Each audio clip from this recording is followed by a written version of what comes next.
Sejam bem-vindos de volta, meu nome é Maria Eduarda Barbosa e hoje, como prometido, a gente vai falar um pouco sobre como a gente pode minimizar as distrações com as quais a gente precisa lidar durante a nossa sessão de estudos para, consequentemente, maximizar a probabilidade de que a gente vai se manter focado naquela atividade.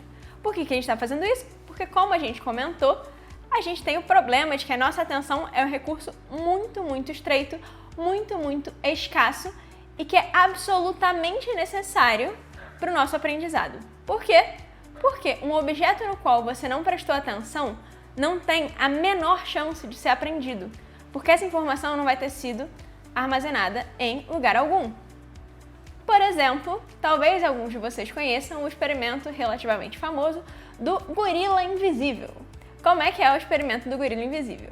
Você chegaria lá e aí você seria orientado a fazer o seguinte: olha, a gente vai estar aqui num vídeo, um jogo, tem um jogador jogando uma bola pro outro, você vai contar quantas vezes a bola foi passada, beleza? Beleza.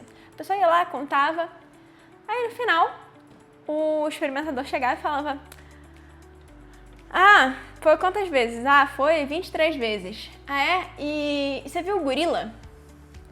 Metade dos participantes não havia visto o gorila. Que gorila? Seguinte, no meio da tarefa, passou uma pessoa fantasiada de gorila na tela, parou no meio da tela, bateu no peito e seguiu.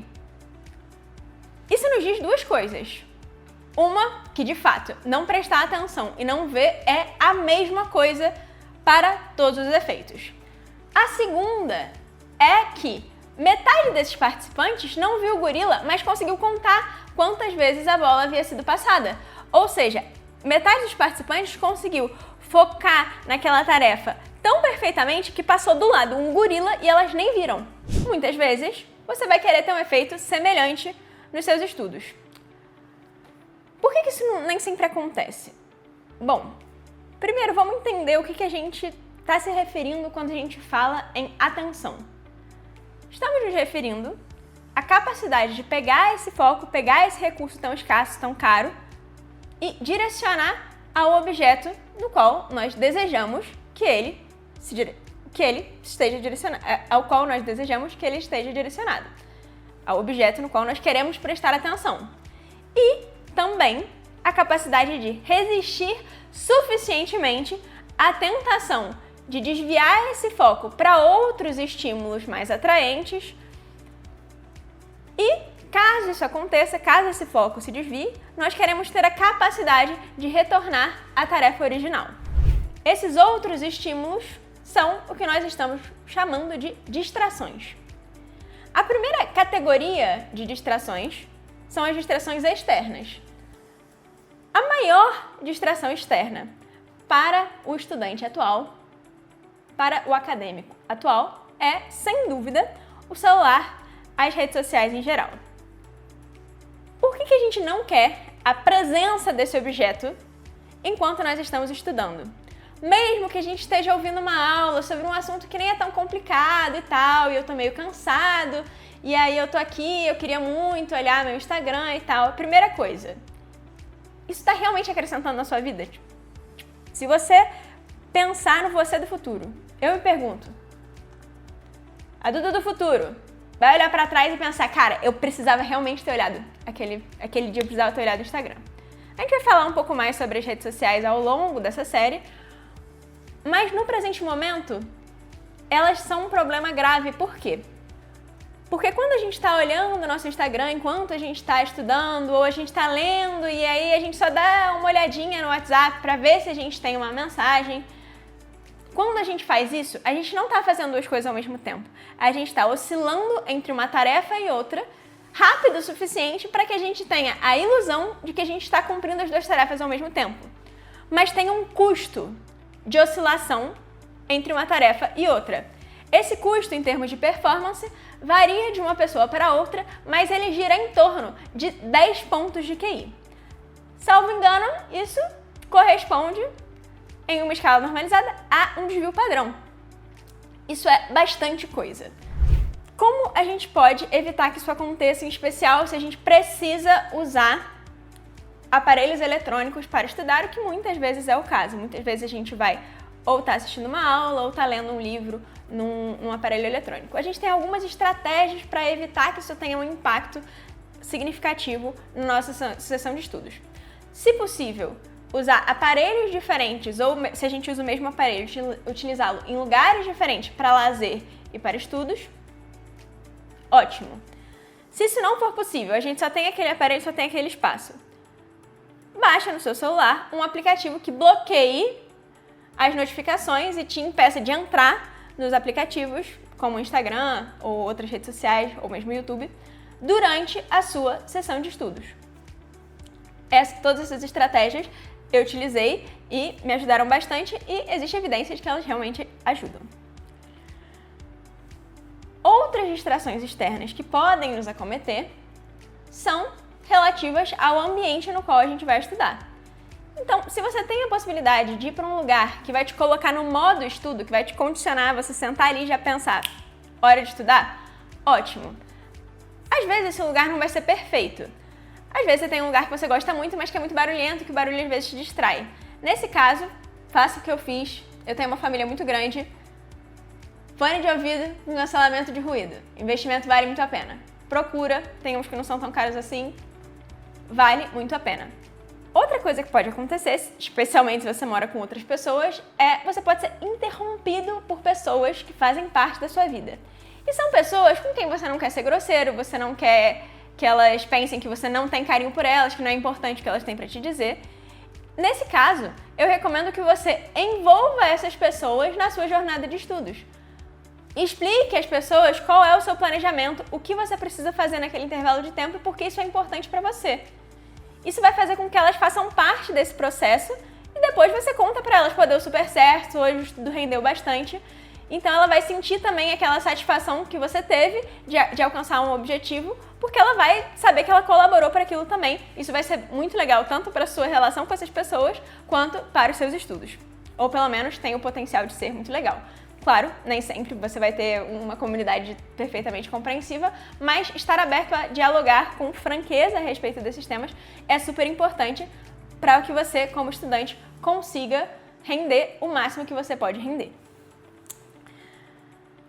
Mas tem um problema.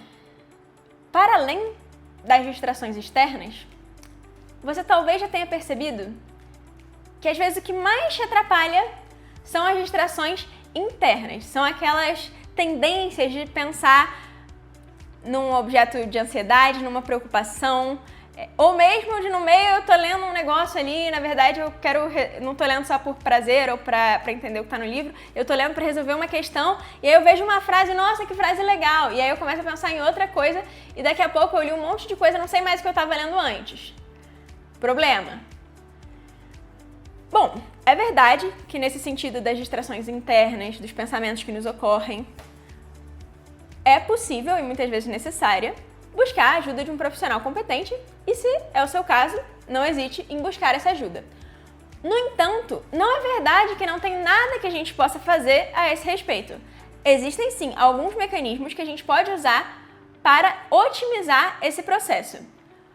Para isso, eu vou nerdolar um pouquinho e vou explicar um pouquinho para você de que sistemas neurologicamente estão envolvidos nesse processo. O que é um pouco mais conhecido, talvez não tão compreendido, nem pela comunidade acadêmica, é a rede neural em modo padrão, que é aquela que vai estar ativa quando você não está engajado em um comportamento direcionado a um objetivo. Em linhas gerais, quando você está relativamente distraído ou atuando de maneira passiva em o que quer que você esteja fazendo. Isso é um ponto importante. Além disso, a gente também tem o sistema do foco na missão, conhecido como rede frontoparietal. Basicamente, vai estar engajado em tarefas que exigem foco, exigem atenção. E a gente tem aí um maestro orquestrando o nível dessas duas redes, que é a rede de saliência. Por que rede de saliência? Porque ela vai salientar os objetos. Ela vai ser importante para gerenciar que objetos vão estar ali ocupando um grande espaço nos seus recursos de atenção e de memória. A rede neural em modo padrão, ela vai muitas vezes ser super importante para a livre associação, mas ela também vai estar associada àqueles pensamentos sobre você mesmo e sobre a sua vida que muitas vezes vão ficar circulando na sua cabeça. E a supressão inefetiva da rede neural em modo padrão nos momentos em que ela precisa ser suprimida está associada a menor desempenho em comportamentos direcionados em objetivos. Experimentalmente, o que isso significa? Que nas pessoas que não conseguiam suprimir adequadamente a atividade dessa rede quando ela precisava ser suprimida, o que aconteceu? Elas começaram a cometer mais erros, muitas vezes erros bobos, em atividades que exigiam a concentração. Quais são algumas coisas que você pode fazer para ajudar a sua rede de saliência aí a fazer o trabalho dela o melhor possível? Primeira coisa, você vai dormir. Dormir, não é para virar à noite. Virar à noite, e eu vou repetir ao longo dessa série isso várias vezes, porque é super importante, é uma estratégia de curto prazo. Vocês vão entender cada vez mais o porquê disso, mas hoje eu quero que vocês entendam que é uma estratégia de curto prazo. Por quê? Porque se eu virar à noite hoje, amanhã a minha capacidade de prestar atenção na minha sessão de estudos vai estar muito prejudicada. Por quê? Porque eu não consigo gerenciar as minhas distrações, especialmente as minhas distrações internas. Esse é o ponto de hoje com relação ao sono. Além disso, você pode fazer exercício físico, vai te ajudar super na regulação aí da sua rede neural em modo padrão. E você pode fazer exercícios de meditação, mindfulness, atenção plena, como você preferir chamar. Para isso, você pode usar vídeos no YouTube, tem aplicativos muito bons. Eu, pessoalmente, uso o Headspace. Cheguei a mandar um e-mail para eles para ver se a gente conseguia um mês de Headspace de graça para vocês, uma coisa assim, mas eles não me responderam. Então, você usa o que você quiser, mas existe de fato evidência de que exercícios de atenção plena vão melhorar a sua capacidade de fazer essa gerência. E o que isso significa na prática? Que uma vez que você teve uma pequena distração, você consegue retornar ao objeto anterior da sua atenção. Isso é super importante. Mas eu queria falar mais uma coisa, além desses pontos que são super importantes, que tem super evidência, que é, lembra quando eu comentei que às vezes você viu uma frase que você gostou muito e você ficou pensando em outras coisas? Para algumas pessoas que têm isso por traço de personalidade, não vou entrar no mérito dos traços de personalidade agora, isso é particularmente difícil, porque você vai associar várias ideias umas com as outras, e muitas vezes isso é legal, isso é uma parte importante da sua vida. Eu, por exemplo, gosto muito de escrever. Então, o que eu tenho? Eu tenho um caderninho que eu chamo de arquivo caótico. Então, você está estudando, você teve uma grande ideia, você lembrou de uma tarefa importante, você vai anotar rapidamente no seu arquivo caótico e depois, num momento apropriado, você vai retornar aquilo. Isso vai te ajudar bastante a tirar um pouquinho aquela ideia da sua cabeça naquele momento, sem você ter a preocupação de, não, mas e se eu esquecer dessa tarefa? E se eu esquecer dessa ideia? E depois, quando eu for escrever, eu não lembrar mais o que eu queria fazer? Então, para te tranquilizar o seu coração, eu recomendo fortemente o arquivo caótico, que o Cal Newport, se não me engano, no Deep Work, né, no Trabalho Profundo, acho que ficou o título em português, ficou Trabalho Profundo, também faz uma recomendação semelhante, se não me engano, é nesse livro. Agora, eu vou dar um ganchinho pro próximo vídeo, que vai além do vídeo de hoje. No vídeo de hoje, como eu tinha dito no começo, a gente viu como a gente pode minimizar as distrações com as quais a gente precisa lidar. Mas no começo do vídeo, eu também te disse que a atenção não era só a capacidade de resistir à tentação de ir para outros estímulos. Também era a capacidade de direcionar o foco ao objeto desejado. Por esse motivo, no próximo vídeo, a gente vai aprender especialmente como a gente pode usar as pausas e o descanso para maximizar a nossa atenção no momento dos nossos estudos. Mas, para vocês começarem a pensar, o que a gente pode fazer para se engajar naquela tarefa, para que aquilo nos atraia, ou quando a gente se distrai, para a gente já ter na hora a noção de que a gente precisa voltar. Um desses pontos, spoiler, é escolher o nível apropriado de dificuldade. Porque o que vai ser muito fácil não vai exigir sua atenção, não tem muito motivo você pegar toda a sua energia mental para somar 2 mais 2. Isso não vai acontecer. Agora, o que está muito fora da sua competência, o que está num nível de dificuldade que está muito acima da sua zona proximal de desenvolvimento, também não vai ser muito atrativo, porque você não vai ter motivação para aquilo, porque não parece que você pode adquirir aquela competência e com a base que você tem naquele momento, provavelmente você não pode mesmo. Como sempre, as referências vão estar aqui embaixo. No caso dos livros, o link da Amazon vai estar aqui. Comprando por esse link, você vai estar ajudando o canal. Não precisa ficar clicando no link de cada livro se você for comprar mais de um. Clique em qualquer um deles e compre os livros que você quiser, que vai dar tudo certo. Agradeço muito você ter chegado até aqui e, principalmente, eu queria te pedir uma coisa. Se você tem um amigo que também está querendo melhorar a capacidade dele de aprender, que também precisa adquirir uma grande quantidade de conhecimentos e competências e que está disposto a se esforçar para que isso aconteça, se você acha que ele vai se beneficiar desse vídeo, por favor, manda esse vídeo para essa pessoa e o próximo vídeo vai estar por aqui. Clica aqui para a gente continuar junto nessa série. Espero muito que ela seja super útil para vocês. Se vocês conhecem outras evidências, outras referências, têm alguma dúvida, não deixem de deixar aqui nos comentários também. Deixa o like, se inscreve no canal, todas essas coisas que vocês sabem que é bom de fazer. E vejo vocês no próximo vídeo.